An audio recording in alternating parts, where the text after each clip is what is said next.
आते ही महिला 33% आरक्षण की बात होने लगी। क्या आप इसे चुनावी एजेंडा मानते हैं या पूरा होगा, महिलाओं को आरक्षण मिलेगा या नहीं? देखिए, मोदी जी ने जितने भी कार्य किए उन कार्यों का आकलन करके हम उनके बारे में कह सकते हैं, चाहे वो नोटबंदी हो, चाहे वो जीएसटी हो, चाहे वो और तमाम तरह की चीजें हो।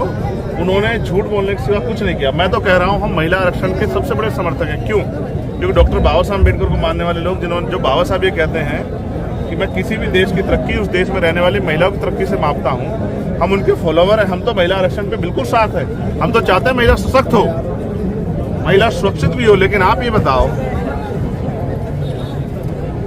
जो वंचित वर्ग की महिलाएं उनका क्या होगा? और मध्य प्रदेश में चलेगी। जिस दिन प्रधानमंत्री जी के आर्थिक सलाहकार समिति के अध्यक्ष विवेक दुबे ने ये बयान दिया, हम लोग आज़ादी का उत्सव मना रहे थे 15 अगस्त को कि अब भारतीय संविधान को बदल देना चाहिए, तो हमारे कान उसी दिन खड़े हो गए। हमें ये समझ आ गया कि ये सरकार अब सत्ता का दुरुपयोग करके संविधान को नुकसान पहुंचाने का काम करेगी। उसी दिन हमने तय कर लिया कि हम देश भर में संविधान बचाओ यात्रा चला के बहुजन समाज के लोगों को जागरूक करेंगे। मैं उनकी गलती कम मानता हूं, अपने लोगों की गलती ज्यादा मानता हूं।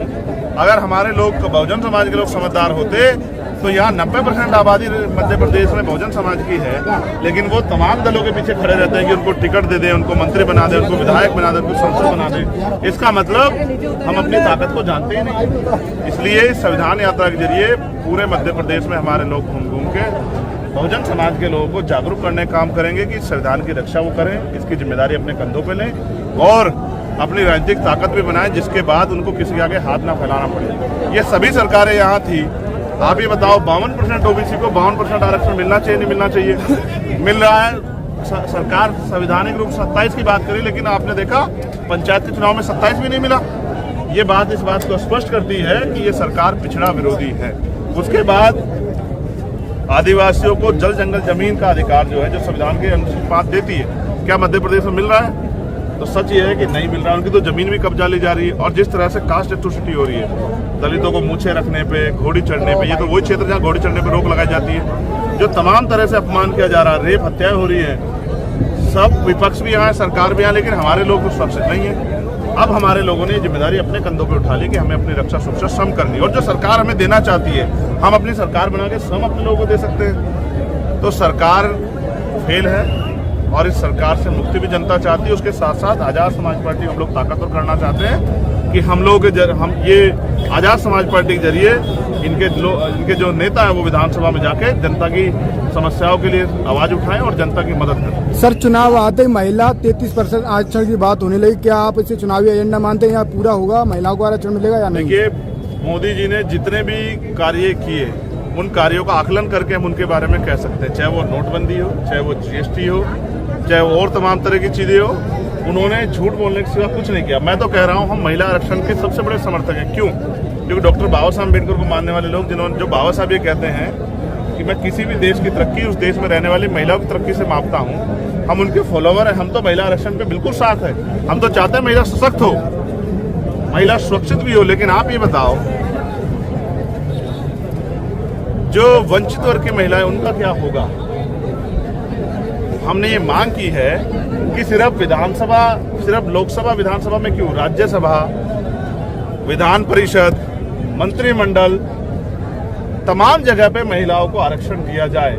और कोटा इन कोटा, यानी कि जो आरक्षण हम महिलाओं को दे रहे हैं उसमें महिलाओं का प्रतिनिधित्व SC ST OBC और स्पेशली मुस्लिम बहनों का भी प्रतिनिधित्व उसमें होना चाहिए कि उनके, क्योंकि इनकी जो समस्याएं हैं उन समस्याओं को कभी समस्या समझा ही नहीं सरकार ने, कभी लोगों ने समस्या समझा ही नहीं है। ये लोग पीड़ित हैं कास्ट एट्रोसिटी से, धार्मिक अत्याचार से और तमाम तरह की समस्याओं से, सशक्तिकरण से, रोजगार से।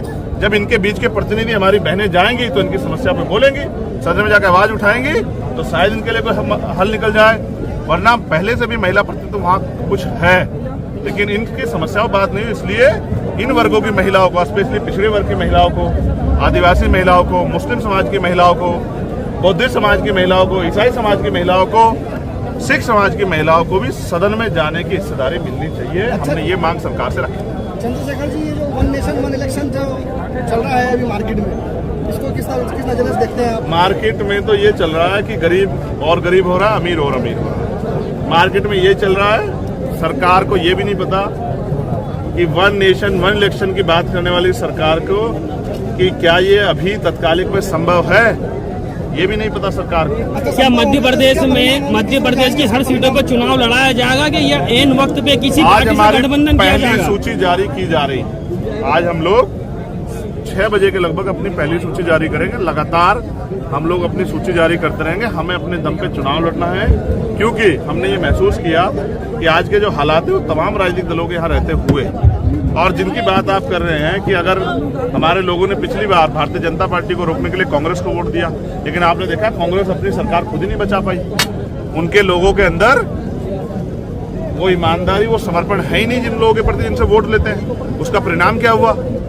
उसका परिणाम ये हुआ कि बीजेपी की दोबारा सरकार बन गई, हमारे लोगों को फिर अन्याय सहना पड़ा। तो अब हम किसी के भरोसे हमारे लोग नहीं रहना चाहते, वो अपनी ताकत स्वयं की बनाना चाहते हैं, इसलिए वो आजाद समाज पार्टी वोट करके अपनी ताकत बनाएगी। 33% आरक्षण से पहले क्या जाति जनगणना नहीं होनी चाहिए? 2011 के बाद अभी लगातार अभी मांग तो होती ये है। भी कल आया कि ये 29 से पहले लागू भी नहीं हो सकता है, लेकिन प्रधानमंत्री जी को विधानसभा चुनाव में वोट चाहिए, लोकसभा चुनाव में वोट चाहिए। जैसे यहाँ के मुख्यमंत्री ने लाडली बहन योजना चलाई, 4.5 साल से वो बहनें नहीं दिखी थी।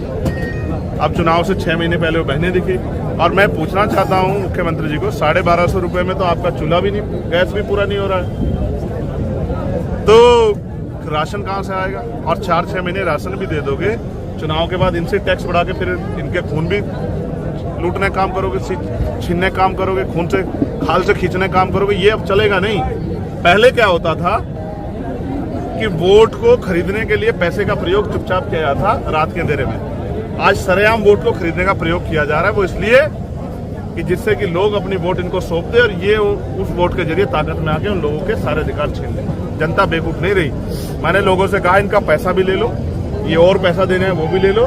भीम आर्मी आपके साथ खड़ी है, कोई आपसे पैसा वापस नहीं मांगेगा, जो मांगेगा उससे हम हिसाब कर लेंगे। बाकी आप लोग वोट आजाद समाज पार्टी को कितने चुनाव निशान पर दे रहे हैं।